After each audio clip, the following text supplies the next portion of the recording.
Hello mga kapatid, magandang gabi ho. Sa bawat isa, nagkita na naman ho tayo para sa ating evening broadcast ang Experiencing Breakthrough.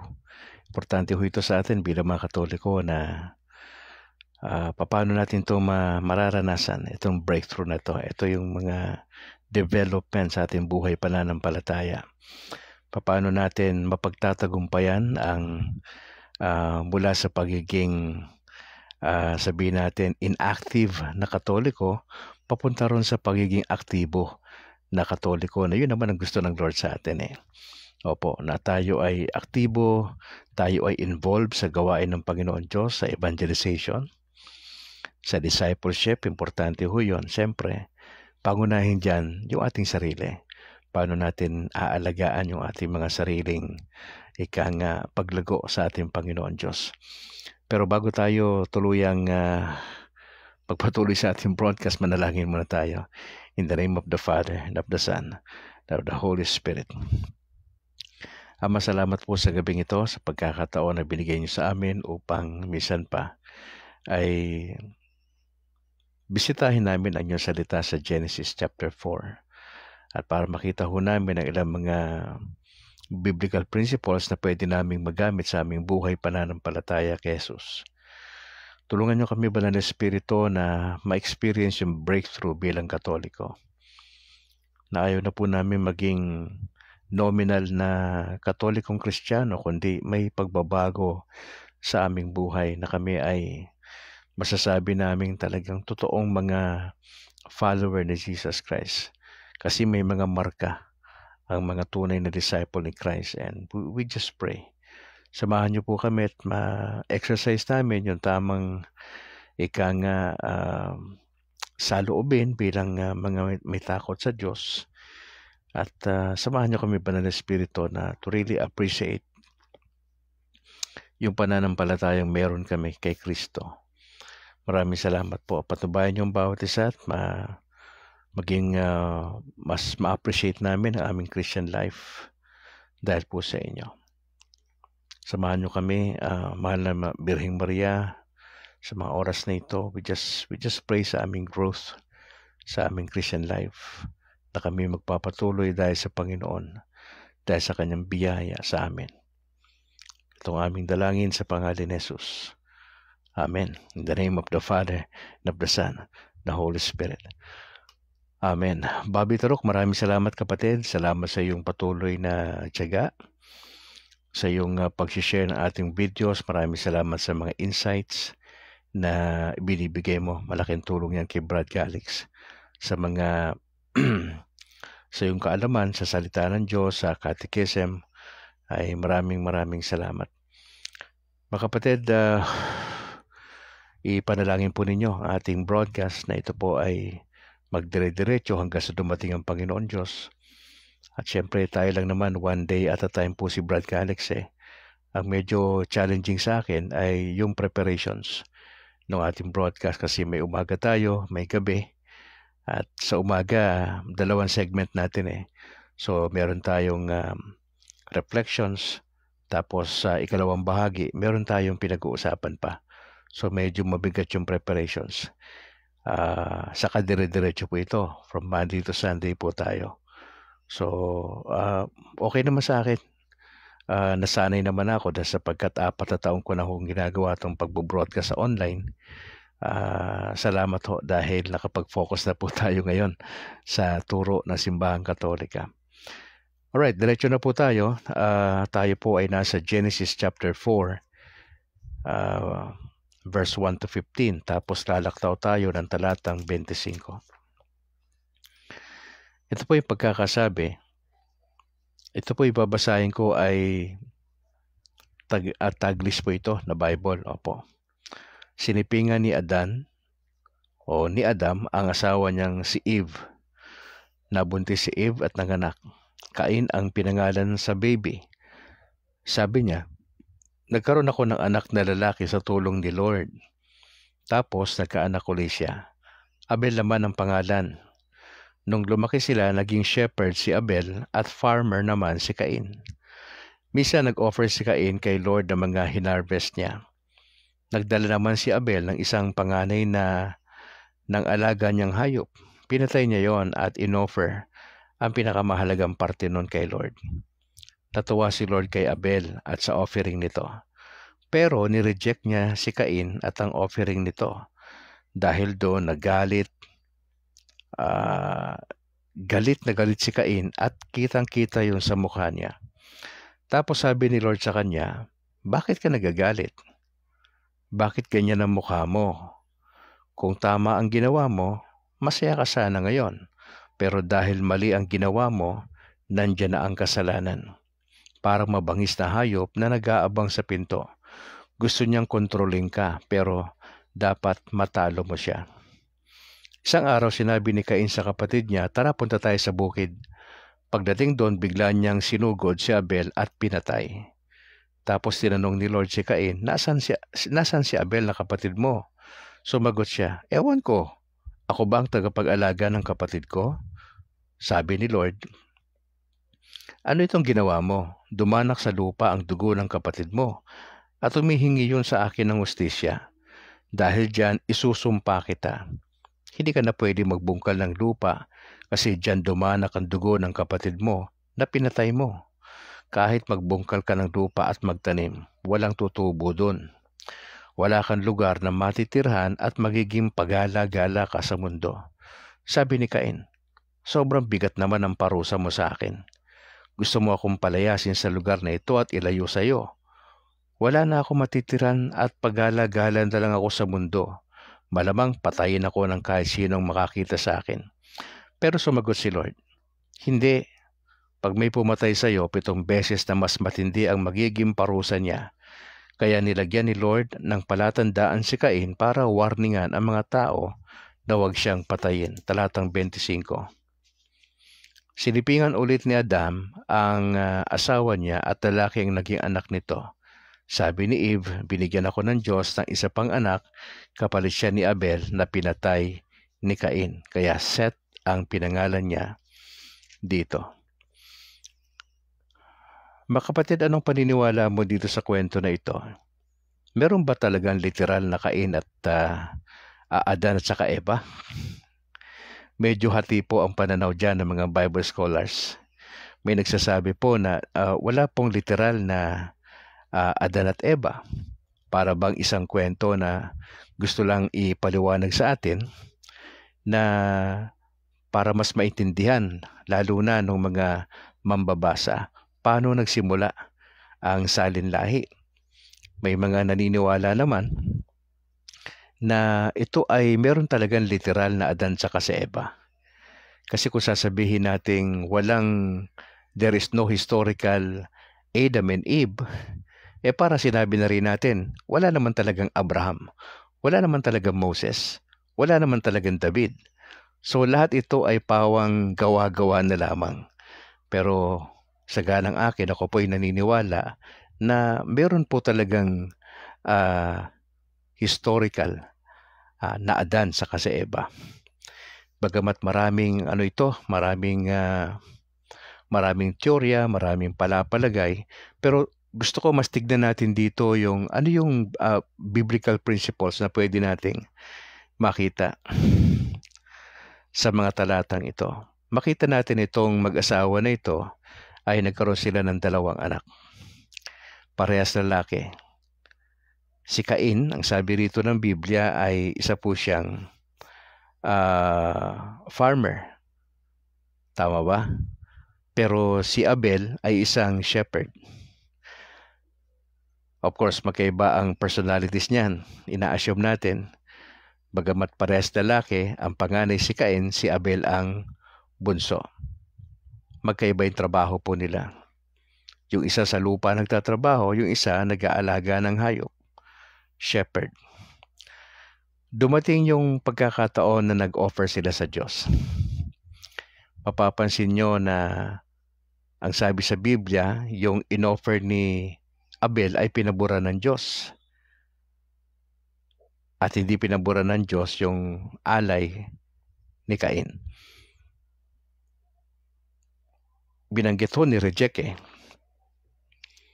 At dahil po dahil po doon sa nireject ng Diyos yung offering ni Cain, dahilan upang siya'y magalit. Now, binanggit ba ng Biblia kung bakit nireject ng Diyos yung offer ni Cain? Meron pong idea dyan sa talatang 6, sa talatang 7. Kung tama ang ginawa mo, masaya ka sana ngayon. Ano kaya yung hindi tama na ginawa ni Cain sa kanyang pag-aalay? Tandaan nyo, farmer ito. Hindi ba alam ni Cain na dapat i-offer niya yung unang bunga? Pero wala pa namang kautusan kasi Genesis ito. Ang kautusan po nasa Exodus pa eh. Pero Genesis po ito. Alam na ba ni Cain yung mga guidelines kung paano mag-o-offer ng tama sa Diyos? Hindi ho natin masabi ng direkta. Kasi ang magtuturo po niyan yung mga magulang, si Adan saka si Eva. Na ituro ba nila sa kanilang mga anak yung paraan ng pag-aalay sa Diyos? Pero may binabanggit dito na may hindi po siya tama na ginawa. Kasi sabi ng talata, kung tama ang ginawa mo, masaya ka na sana ngayon. Pero dahil mali ang ginawa mo, mali ang ginawa niya. Sabi rito sa talatang ito, nandyan na ang kasalanan. Parang mabangis na hayop na nag-aabang sa pinto.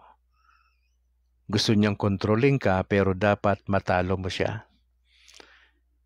Mga kapatid, ang rason kung bakit nagalit si Cain dahil tinanggihan ng Diyos yung kanyang offer. Naku, ikaw ay nasa kalagayan ni Abel at nasa kalagayan ka ni Cain. Ano ang mararamdaman mo pag na-reject yung offering mo? Yung dalawang magkapatid parehas na nag-effort, parehas na nag-alay, pero mas tinanggap ng Diyos o ni Yahweh yung handog ni Abel. Kasi shepherd to eh. Ang ibig ba sabihin nito, kapag ang trabaho mo ay nag-aalaga ka ng hayop, mas matutuwa ang Diyos sa'yo sa panahon natin kaysa nagtatrabaho ka sa bukid o isa kang farmer? I don't think so. Ang issue po dito, palagay ko, yung puso. Secondary na lang yung kanilang in-offer. Mga kapatid, ano pang pwede nating makita rito? Na yung galit ay, saan ba to nagsimula yung galit?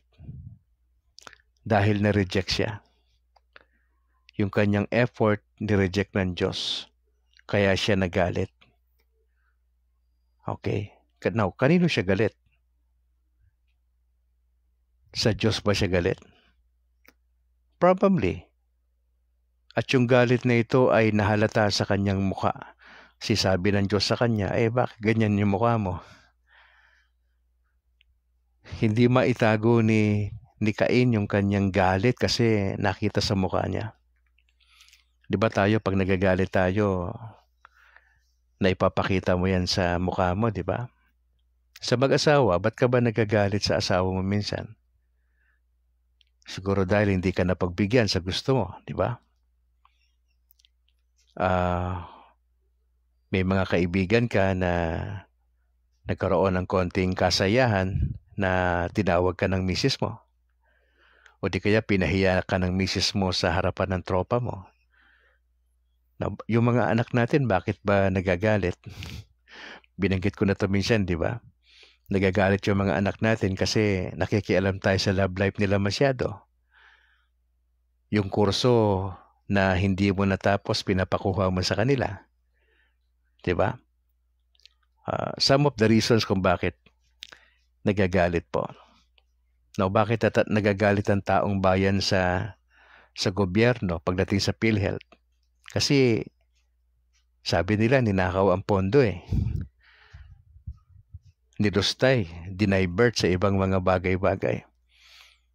Yung galit ay normal na bahagi ng tao.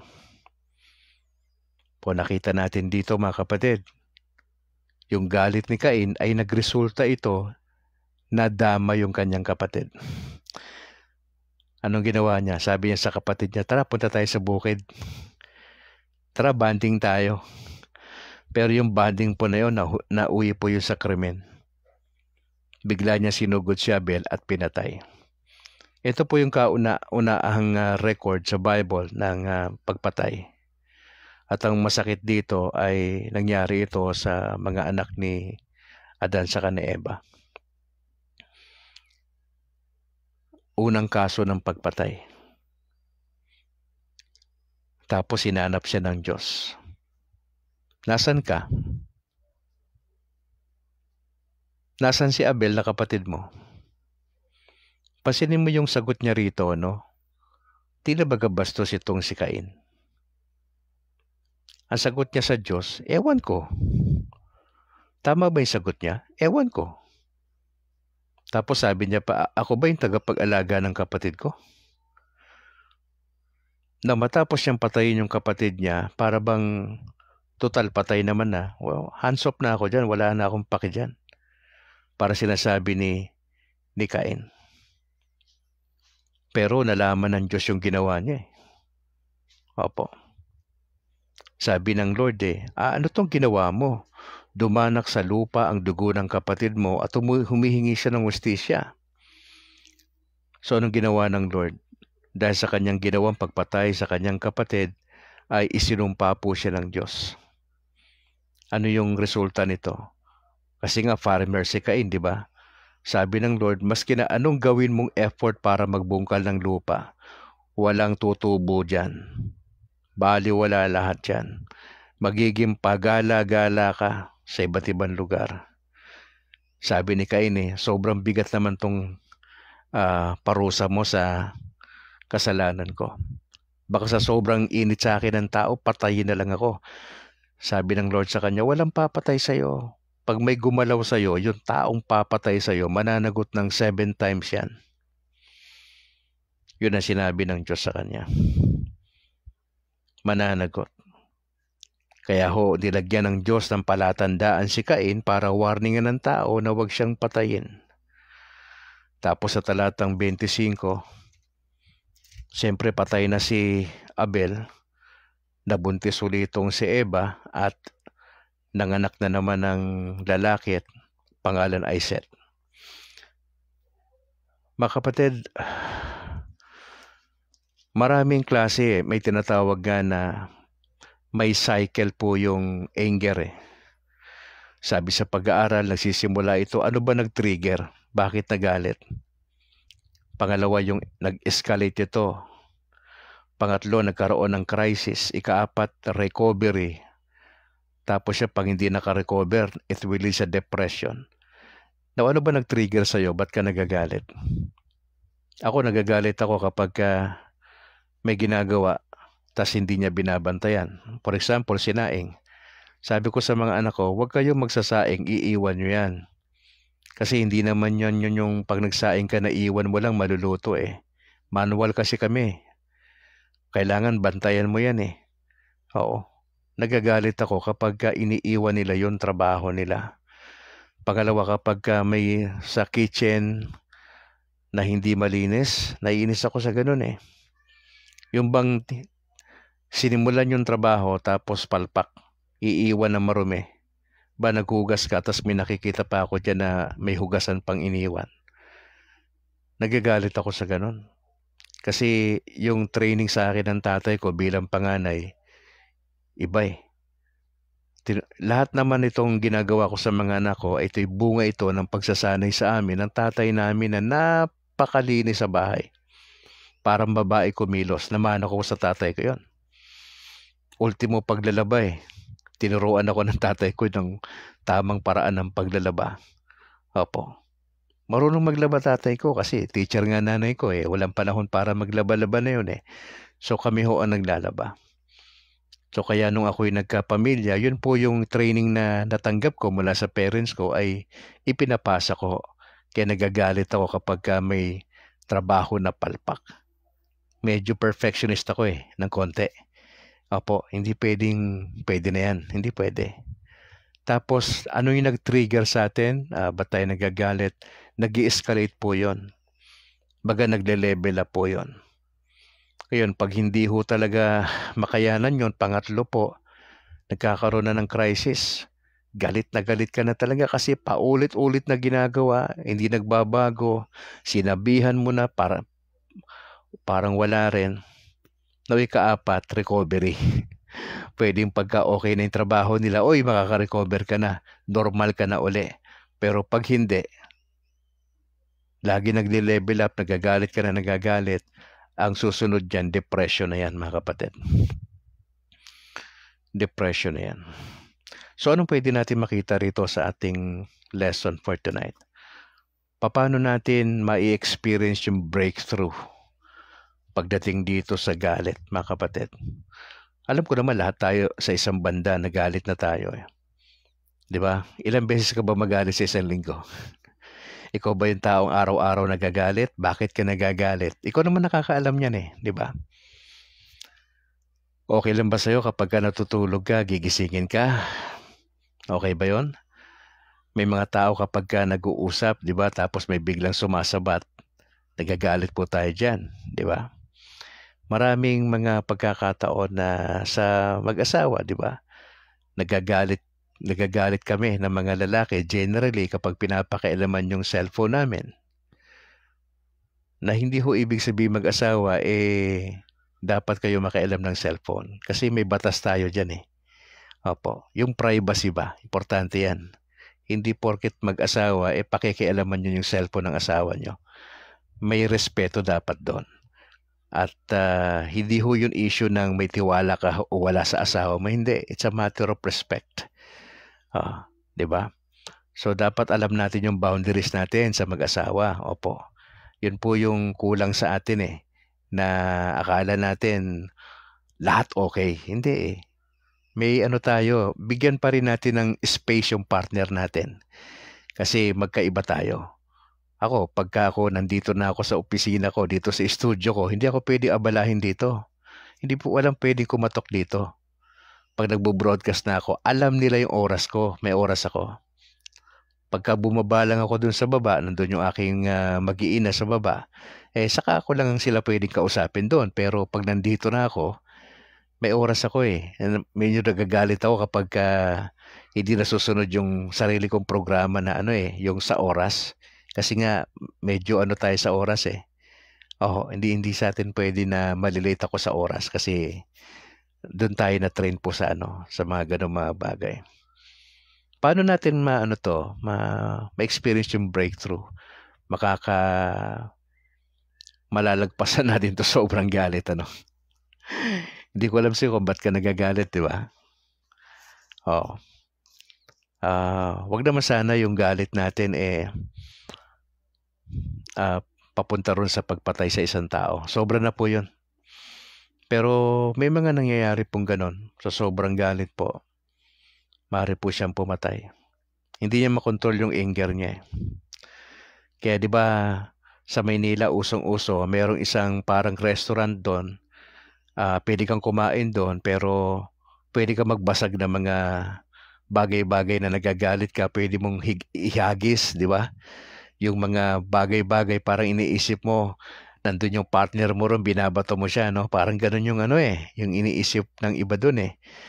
Galit na galit, talagang magbabasag siya. Of course, kailangan mong bayaran yon. Medyo magastos nga lang yon. Kaysa yung nakokontrol mo yung sarili mo sa tulong ng banal na espiritu. Hindi mo kailangan gumastos. Pero palagay ko para makontrol mo yung anger importante yung yung relasyon mo sa Lord maayos. Kasi pag wala, pwede ka magmura di ba? Hindi mo na makontrol yung galit mo, magmumura ka. So, siyempre, pag nagmura tayo, nasaktan natin damdamin ng tao, either misis mo yan, anak mo yan, kasama mo sa workplace, kasama mo sa simbahan, kumpare mo yan, tropa mo yan. Pag once na nagsalita na tayo ng isang bagay, mahirap nang bawiin yon. Bakit? Nasa pool na yung damdamin ng tao. Kaya tayo medyo maingat tayo doon mga Pilipino, di ba? Lalo na pag best friend mo, kaibigan mo, yung sasabihan mo, umiikot pa tayo eh. Hindi tayo makadirekta eh. Kasi nga, mas mahalaga sa atin yung relationship. As much as possible, we would like to save the relationship eh.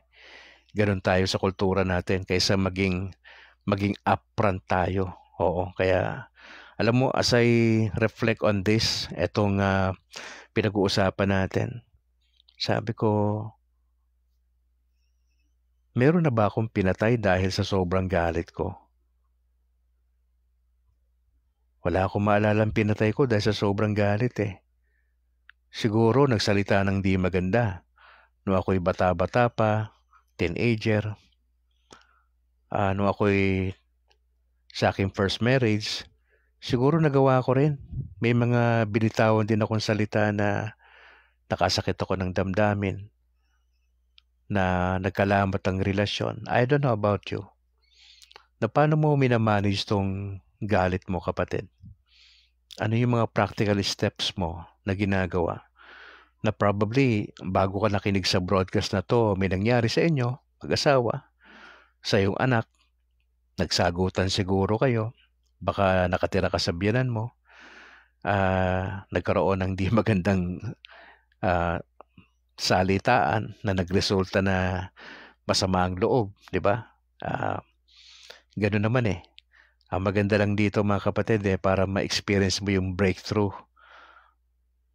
Napapansin mo kapag nasabi mo na ang hindi maganda, nagalit ka na, napapansin mo kumakalma ka rin. Pero pag gigil ka, galit na galit ka, lalo na yung pag-uwi mo sa bahay,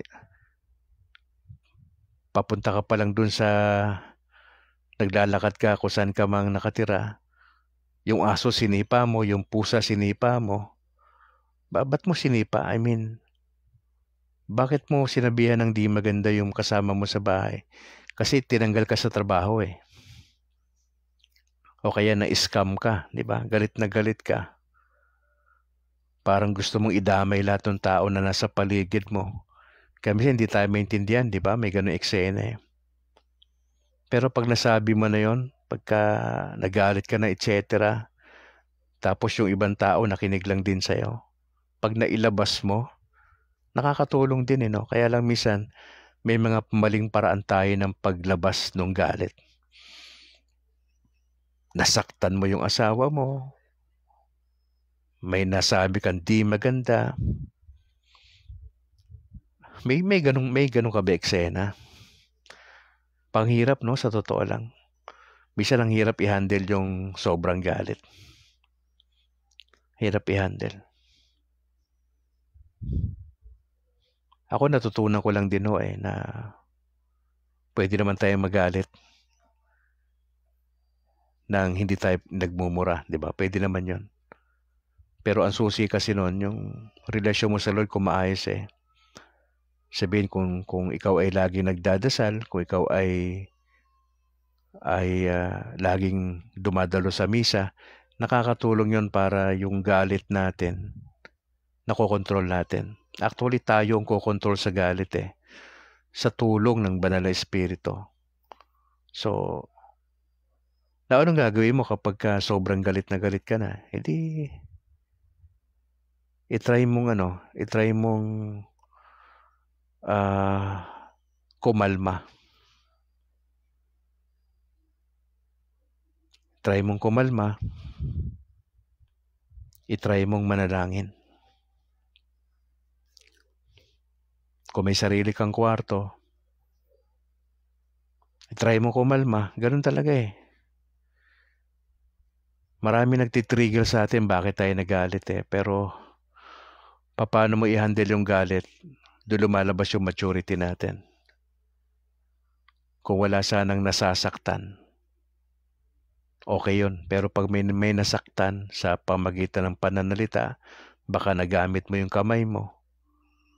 Ang problema niyan, kung may baril ka sa bahay, nadamay mo yung pamilya mo kasi may nangyari hindi maganda sa trabaho. So, maraming pwedeng ilagay ang diablo sa utak natin pag nagalit tayo. Kaya medyo bantayan natin yon. Medyo mabigat ito. Yung nangyari kay Cain saka kay Abel, nangyayari po yan sa panahon natin. Dahil po sa lupa, nagpatayan yung magkapatid. Dahil po sa inggit, dahil sa love triangle, may pinatay. Dahil sa inggit, may pinatay. Nainggit, nagalit, pumatay. Wow.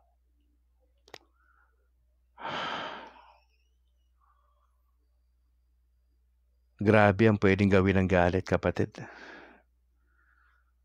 Galit ka ba sa parents mo? Sabi mo, Brad Calix, maski na mamatayan, di ako pupunta sa burol yan. May ganun ba? May narinig akong ganyan eh. Sa sobrang galit niya sa tatay niya kasi masyado nakialam sa pagmamahal. Yung babae na dapat niyang pakasalan napunta sa iba. Galit na galit siya sa tatay niya, gusto niyang patayin.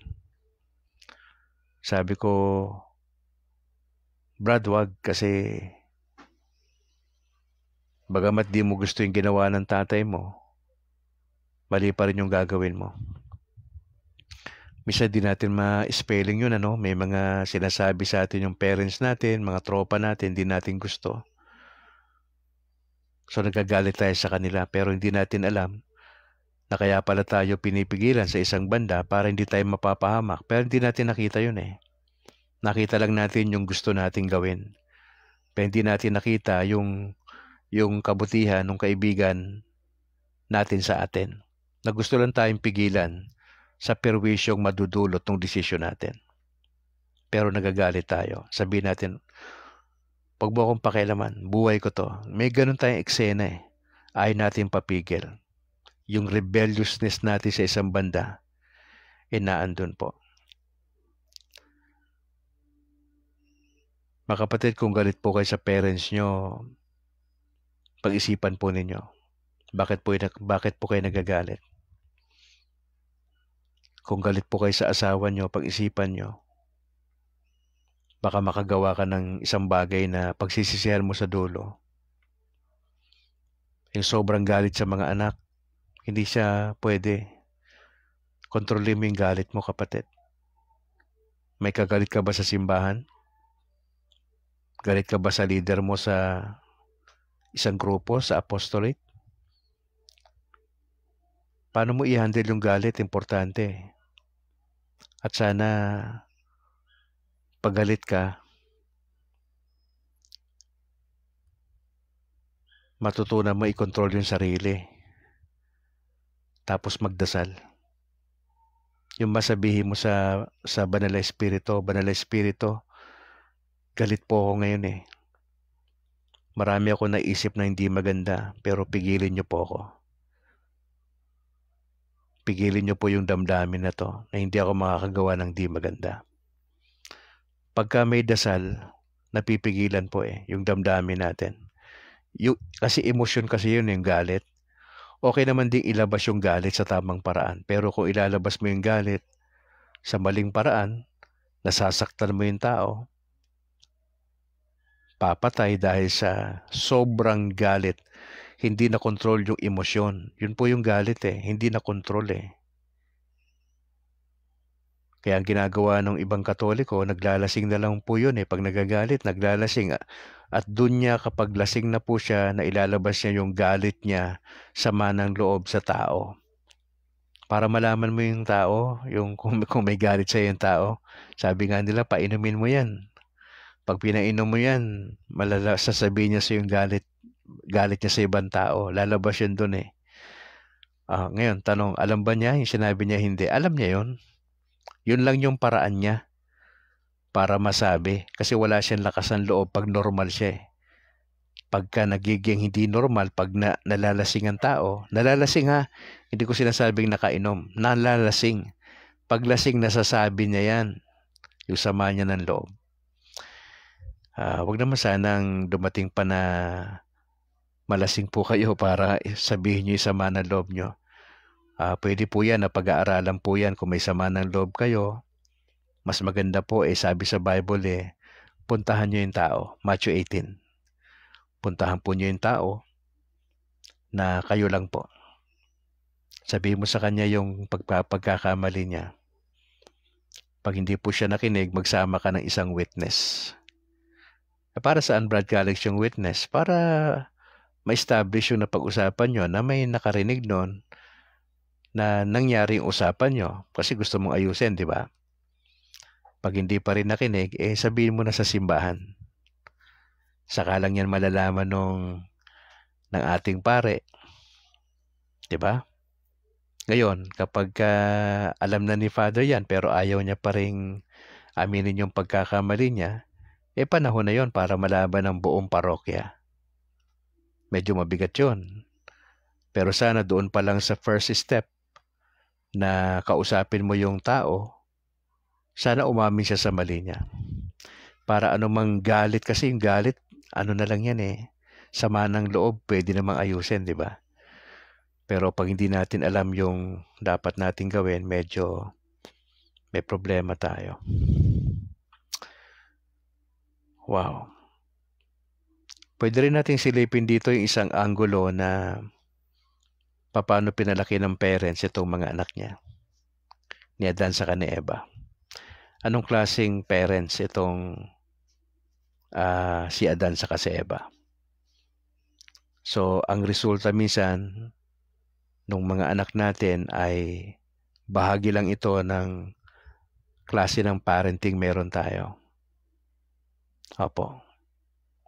Kasi kung pinalaki natin yung mga anak natin na may takot sa Diyos, meron tayong sinet na guidelines, palagay ko hindi hahantong sa may papatayin yung isa. Palagay ko ang mag-asawang ito ay walang ganong guidelines na binigay probably na maayos sa kanilang mga anak. Kaya crucial yung parenting. Opo. Kaya kung kayo po ay nagmi-minister kayo sa family and life, something, be sure yung pamilya nyo maayos. Hindi ka pwede dyan mag-minister sa ganyang klaseng ministeryo kung ang sarili mong pamilya hindi mo maasikaso ng maayos. Ika nga madi-disqualified ka dyan sa ganyang klaseng ministry. Dapat pag dyan ang klaseng ministry, alam mo i-handle yung di pagkakasundo sa sarili mong pamilya muna. Kasi pag hindi mo kaya, ang hirap mag-guide sa iba how to do it Kung hindi mo alam, ikaw mismo, dapat may karanasan kang sapat na may tuturo sa iba. And mostly, sa tingin ko na dapat yung mga involved dyan, yung mga matatagal na mag-asawa na marami nang napagdaanan sa buhay na kaya niyang i-manage yung pamilya niya. Hindi perfect yung couple, pero yung resulta sa kanyang mga anak maganda.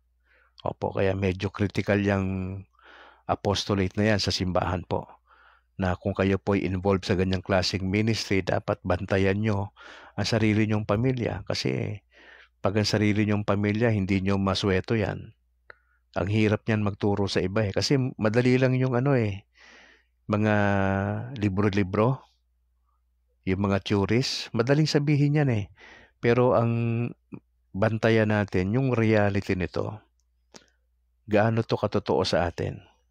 Kasi magiging effective ka lang na ministro dyan sa klaseng ministry na yan sa family kung yung sarili nating pamilya naasikaso natin bago tayo tumulong sa iba. Pero kung hindi mo kayang i-handle ng maayos yung pamilya mo, yung asawa mo, yung mga anak mo, I don't think so na magiging effective ka dyan sa ganyang klaseng ministry. Kaya it takes maturity. Huwag kayong basta pumasok sa ministry na hindi kayo ready dyan, saka hindi ka angkop dyan sa ganyang ministry. Ibabagay mo lang din yung sarili mo dyan. Ikaw ba ay effective dyan o hindi? Kasi kung hindi ka effective dyan, parang palamuti ka lang din dyan, i-consider mo yung ibang klaseng ministry. at hayaan natin yung iba na mag-handle yung klaseng ministry na yan. Mga kapatid, alas 9:39 na po. Kung nais niyo po akong kausapin minsan regarding sa sitwasyon ninyong mag-asawa, sa ilang mga struggles po, lalo na yung mga tatay natin dito, kung medyo bata-bata po kayo sa pag-aasawa, ano bang pwedeng pag-usapan natin? Pwede po tayo mag-usap ng ilang mga bagay-bagay. Kayo po ba alipin ng bisyo? Pwede natin pag-usapan po yan. Paano po i-handle yung ating mga anak, no? Importante po yan na matutunan din natin. Hindi ako perfect na tatay. Nagsusumikap lang din ho tayo na ayusin yung ating mga dating pagkakamali, na ito ay inaayos natin sa biyaya ho ng Diyos. So po, ang mahalaga lang dito ay yung ating pamamaraan ay base po sa salita ng Diyos at yung pagiging totoo natin sa ating mga sarili. Opo. Ayan po yung susi para ma-experience natin yung breakthrough sa ating buhay pananampalataya. Alright, announcement. Nakita ko sa Facebook to kanina, ang Sangguniang Laiko ng Pilipinas ay magkakaroon po ng Walk for Life, Walk for Hope 2025. February 23, Sunday po. Alas 4 ng hapon, doon po sa Lone Sea Flower Clock area sa Rizal Park sa Luneta. Opo, baka may mga kamag-anak po kayo dyan sa Maynila, maaari po ninyong sabihin to sa kanila. Ang rota ho, magsisimula po yung paglalakad mula sa Maria Orosa Street hanggang Manila Cathedral. Ito po ay galing kay Laiko President, kay Javi Padilla ng Sangguniang Laiko ng Pilipinas. Magkakaroon po ng Walk for Life, Walk for Hope 2025, etong February 23, Sunday po yan, alas 4 ng hapon. Ang meeting place doon sa Lone Sea Flower Clock area sa Rizal Park sa Luneta. Magsisimula ang lakad doon sa Maria Orosa Street patungong Manila Cathedral. February 23 alas 4 ng hapon. Maaari po kayo magpa-register. Punta kayo doon sa Sangguniang Laiko ng Pilipinas at i-direct po kayo doon sa registration para makasama po kayo. Mga kapatid, ipagdasal nyo ho kasi nangangailangan po tayo ng 1 hektaryang lupa sa Bacolod na purposely ang lupa na yan ay para gagamitin yan sa mga converted pastors. So tayo po yung nangunguna rito sa Negros. Yan po yung challenge na nakaatang sa ating balikat. Unang paggagawa po dyan, kung nagbigay ang Lord itong year na to ng lupa, ay paggagawa po tayo ng chapel. Yung chapel na yan, dyan magaganap yung mga evangelization, discipleship, pero mag-i-invite lang si Brad Calix ng pare para magmisa dyan pag Sunday. So magpapagawa rin ako ng maliit na bahay ko dyan para sa aking pamilya at mga kwarto para dun sa mga pastor na mako-convert sa Catholic. So basically yan ang disenyo niyan. At yung kalahati ng 1 hektarya na yan, mga kapatid, ay livelihood para masustain yung pangangailangan ho namin.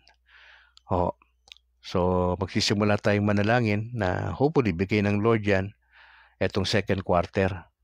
Kasi we will be celebrating yung ating first year anniversary sa December 3. Malayo-layo pa naman.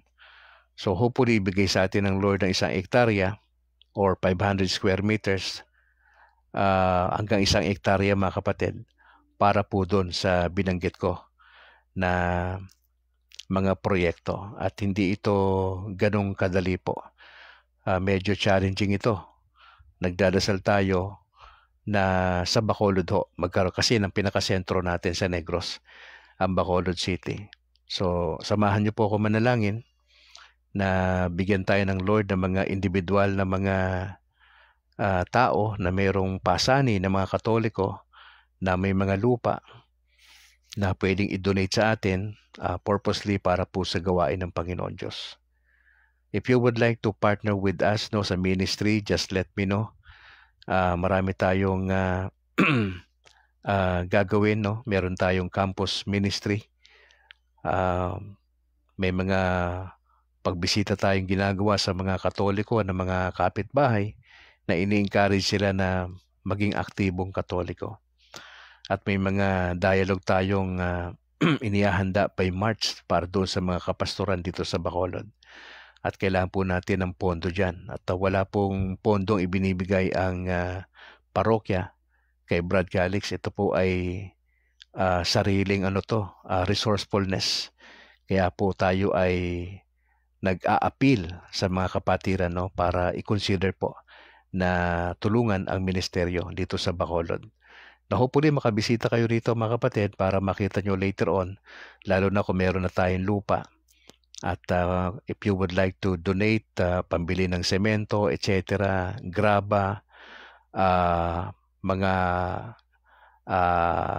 magagamit sa construction later on, please do so. Ito po ay ministry natin. At importante rito yung pagsasama-sama po, yung ating collective effort, ika nga. Hindi ko kayang gawin po yan. Ako po ay imamanage ko lang po yung gawain ng Panginoon Diyos. And hopefully po masumpungan tayong tapat sa ating ginagawa. At siyempre sa inyo pong partnership. Okay. I'd like to recognize sa gabing ito yung mga kasama natin, si Ate Yam Montejo, salamat po. Kay Bangrain Mirasol Ransam, salamat for joining. Si Pastor Marlon Andal, salamat po. God bless sa buong pamilya. Si Edita Hubo, salamat for joining. Si Esmael Bernat Galindo, si Kayla Odasco Bernabe, magandang gabi, salamat for joining. Si Maria Ruth, maraming salamat. Regards sa iyong mister. Si Enteng Narem, maraming salamat bro for joining. Si Wen Wenki, sabi niya, tama, kapag lumabas na sa ating bibig ang masamang salita ay mahirap nang bawiin yan. Salamat Wen for Pastor Dan Baldosa, maraming salamat po for joining sa ating broadcast. Si Arturo Pagatpatan, salamat. Corazon Gagi, Luciano Torrente, James Regalario Sabino, salamat po. Kay Chrisia Calix, ito may bahay to ng aking anak na si Josiah Sam na nagse-celebrate yung kanyang birthday tonight. Kay Brad Ang Cortez, bro, salamat sa pag-share ng ating broadcast. Kay Germaline Honasan Balahadja dyan sa San Pedro, Laguna, salamat. Kay Sonet Senas, good evening Brad Calix, pinanonood ko kanina yung video nyo noong December 3. Hanga po ako sa katapatan at paninindigan po ninyo sa pagyakap sa simbahang Katoliko. Sa biyaya ng Panginoon, Ate Sonet, salamat po. Si Rosa Tadeo dyan sa Hong Kong, salamat for joining. Juliet Bocao Apayor, salamat po sa pag-join. Si Bobby Taruk, bro, salamat sa patuloy mong pag-share ng insight. Ganun din sa pag-share mo ng video. Nandito yung ating birthday celebrant, yung aking anak na si Josiah Calixtro. Anak, magandang gabi. At once again, happy birthday. Maraming salamat po sa nag-greet sa aking anak kaninang umaga. Maraming salamat po. Serviliano Manguera, salamat po sa pag-join sa ating broadcast. Alright, let's pray. Meron pa ba ako nakalimutan dito?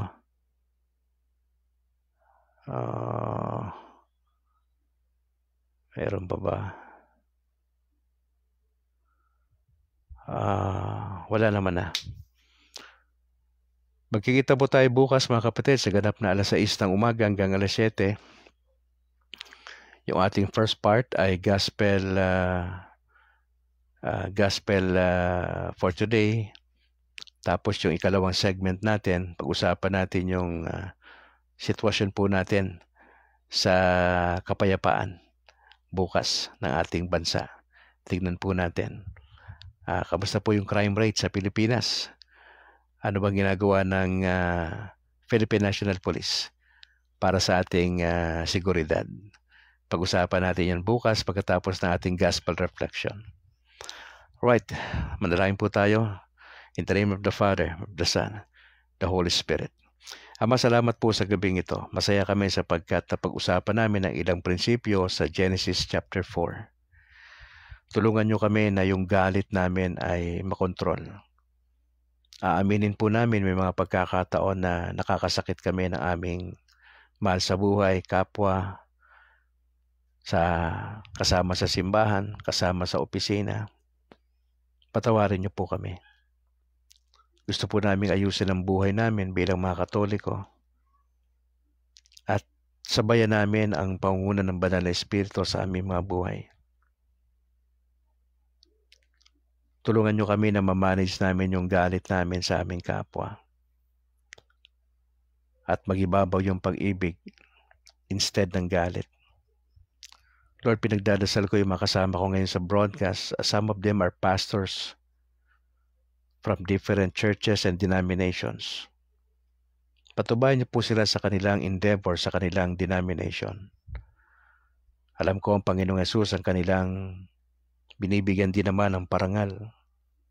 Kami nagdadasal po ng patuloy niyong pag-iingat sa kanilang mga pamilya at sa gawain ng Panginoon Diyos. Pinagdadasal ko po ang kapayapaan sa aming isipan. Taglay nawa namin ng patuloy na desire sa inyong salita to live a holy life. Bilang mga Katoliko, tulungan nyo kami. Makita sa amin yung zealousness as we proclaim the gospel to others, as we encourage others, as we journey together bilang mga Katoliko. Tulungan nyo kami na magkaroon kami realization. Hindi namin kakayaning dumaban mag-isa sa dyablo. Kailangan collective effort. Patubayan niyo po kami sa aming mga alalahanin sa buhay. Patuloy magtiwala sa inyo sa kabila ng mga challenges. Now, we'd like to pray for Pope Francis. Yung kanyang healing sa kanyang bronchitis, yung kanyang therapy na isinasagawa. Naway makatulong po sa kanya yon. Panalangin namin sa aming pagtulog mamaya. Gabayan niyo kami. Bukas, Lord willing, magigising kami. Panibagong araw ng hamon sa buhay na magpasalamat sa Diyos. Pagpalain niyo kami.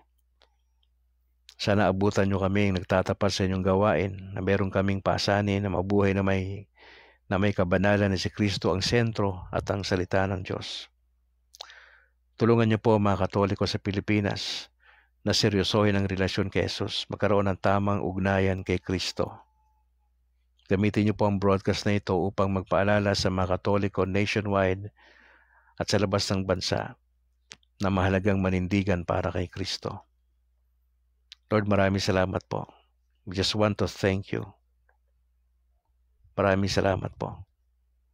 And we are asking your help, Mama Mary, please pray for and with us sa aming mga challenges in life.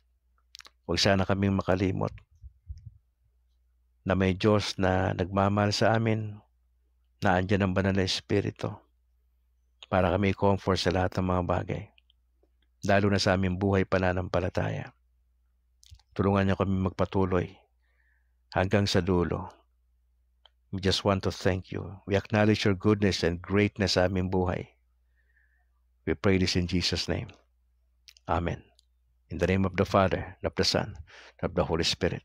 Magandang gabi, Pastor Arnel Amualia. Salamat for joining. At sa iba po na mga nabanggit natin, mga kapatid, maraming salamat. Pakishare po itong video na ito kung sa tingin nyo ito'y makatulong sa ibang mga kapatiran sa Catholic community.